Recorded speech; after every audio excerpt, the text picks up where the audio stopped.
All right, let's talk about a component that's probably in every single electronic device you own. But here's the thing, it completely breaks one of the biggest rules of circuit analysis. We're talking about the diode, and today we're going to crack the code on how to deal with it. Seriously. Diodes are everywhere. Think of them as one-way streets for electricity in everything from your phone charger to your laptop. The problem? Well, unlike a simple resistor, their behavior isn't linear.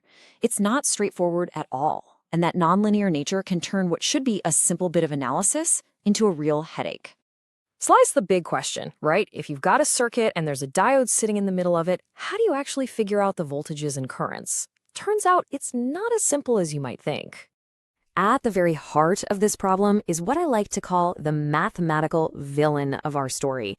It's an equation that basically makes finding a simple, direct solution, well, impossible. Now, you might be thinking exactly this. Impossible? Come on. I know Kirchhoff's laws. I can write down the equations for any circuit and just solve them. And honestly, you're not wrong to think that. In theory, it should work just fine.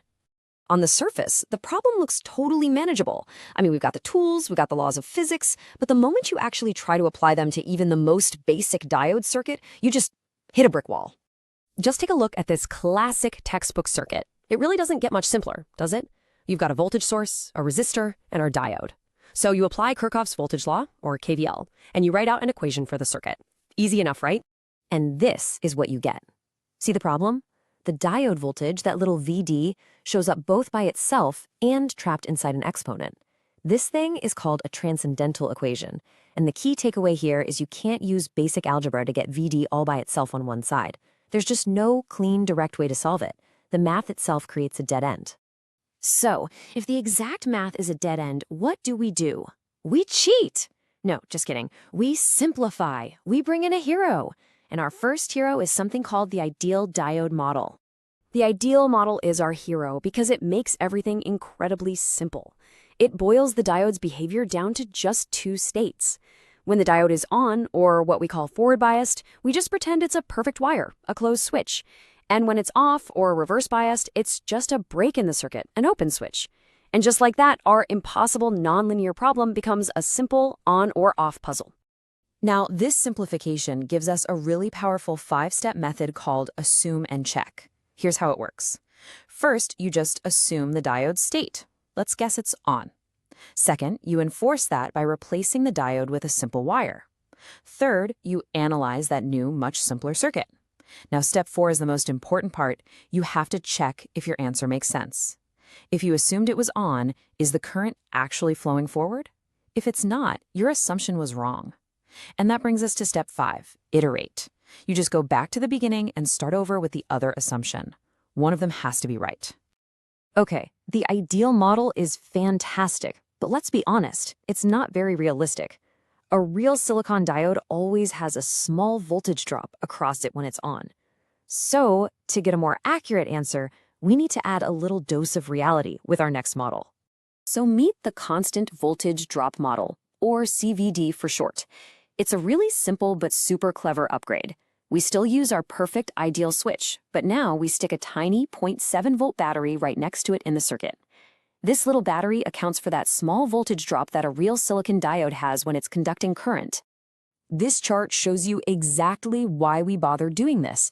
The ideal model says the voltage across the diode is 0 when it's on, but in the real world, a typical silicon diode has a forward voltage of about 0.7 volts. The CVD model captures this basic behavior, and that makes our calculations a whole lot closer to reality. You still use the exact same assume and check method, but now your results are just that much more accurate.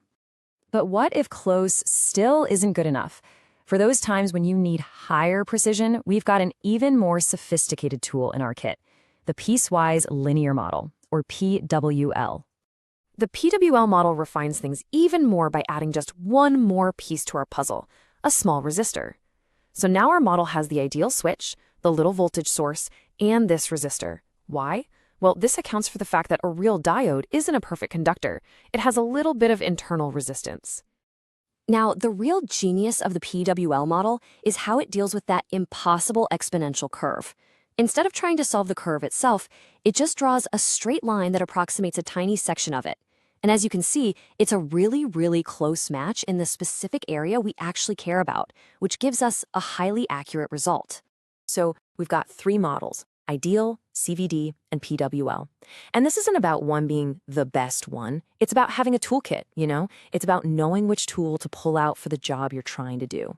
This table pretty much sums it all up. If you need a quick back-of-the-envelope calculation, grab the ideal model. It's fast, but the accuracy is low. For most common everyday analysis, the CVD model is really the sweet spot. You add that 0.7-volt source, and you get a great balance of accuracy and simplicity. And then when precision is absolutely critical, you bring out the big guns, the PWL model, with its added resistor for the highest accuracy. And here's a perfect example of that trade-off in action. For one particular circuit, the exact mathematically perfect answer was 87.4 milliamps. Look at the ideal model, way off. The CVD model got us really, really close, but the PWL model, it was nearly perfect. This chart just visualizes it perfectly. As the model gets a little more complex, the accuracy gets a lot better. And this all leads us to a great thought from the statistician George Box. He said, "All models are wrong, but some are useful." That impossible equation for the diode forced us to use models, and we've seen three that are increasingly useful. The real art of engineering isn't just about finding the most accurate answer possible, it's about knowing which tool, which approximation is the right one for the job. It's all about deciding when good enough is, in fact, good enough.